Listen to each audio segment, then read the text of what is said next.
ಆಂಧ್ರಪ್ರದೇಶದ ಶ್ರೀಹರಿಕೋಟದಲ್ಲಿರುವಂತಹ ಸತೀಶ್ ಧವನ ಬಾಹ್ಯಾಕಾಶ ಕೇಂದ್ರದಿಂದ ಇಂದು ಉಡಾವಣೆಗೊಂಡಂತ ಇಸ್ರೋದ PSLV C-62 ರಾಕೆಟ್ ತಾಂತ್ರಿಕ ದೋಷದಿಂದಾಗಿ ನಿಗದಿತ ಗುರಿಯನ್ನ ತಲುಪುವಲ್ಲಿ ವಿಫಲವಾಗಿದೆ.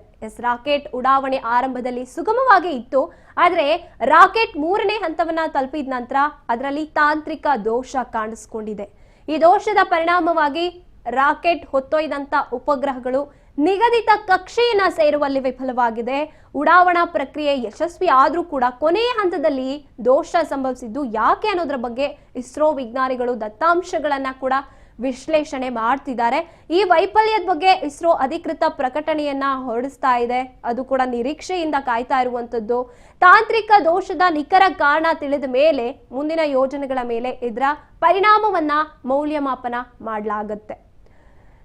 ಇದೊಂದು ರೀತಿಯಾಗಿ ನಮ್ಮ ಭಾರತೀಯ ಸೇನೆಗೆ ಉಪಯುಕ್ತ ಆಗೋದಕ್ಕೆ ಅಂತಾನೆ ಈ ಒಂದು ಉಡಾವಣೆಯನ್ನ ಮಾಡಿದಂಥದ್ದು ಇಸ್ರೋ. 3ನೇ ಹಂತದಲ್ಲಿ ಕಾಣಿಸಿಕೊಂಡಿರುತ್ತೆ ತಾಂತ್ರಿಕ ದೋಷ. ಹಾಗಾಗಿ ಉಪಗ್ರಹಗಳು ಯಾವ ಕಕ್ಷೆಗೆ ಫಿಕ್ಸ್ಡ್ ಕಕ್ಷೆಗಳಿಗೆ ತಲುಪಬೇಕಾಗಿತ್ತು ಅದು ಯಶಸ್ವಿ ಆಗಿಲ್ಲ ಅಂತ ಹೇಳ್ಬೋದು. ಆದ್ರೆ ಕಕ್ಷೆಗೆ ಸೇರೋಕಿನ ಮುಂಚೆನೆ ತಾಂತ್ರಿಕ ದೋಷಗಳಾಗಿದೆ. ನಿಜವಾಗ್ಲೂ ಅದೇನೇನ್ ತಾಂತ್ರಿಕ ದೋಷಗಳಾಯ್ತು, ಎಲ್ಲಿ ಸರಿಪಡಿಸ್ಕೋಬಹುದಿತ್ತು ಅನ್ನೋದನ್ನ ಇಸ್ರೋ ಪರಿಶೀಲನೆ ಮಾಡಿ ಅದನ್ನ ಅಧಿಕೃತವಾಗಿ ಮಾಹಿತಿಯನ್ನ ಹೊರಗೆ ಹಾಕುತ್ತೆ.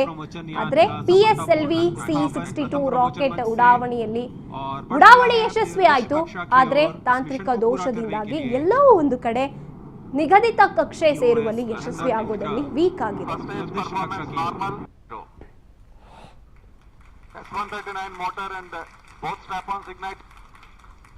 Here's the pillar of fire.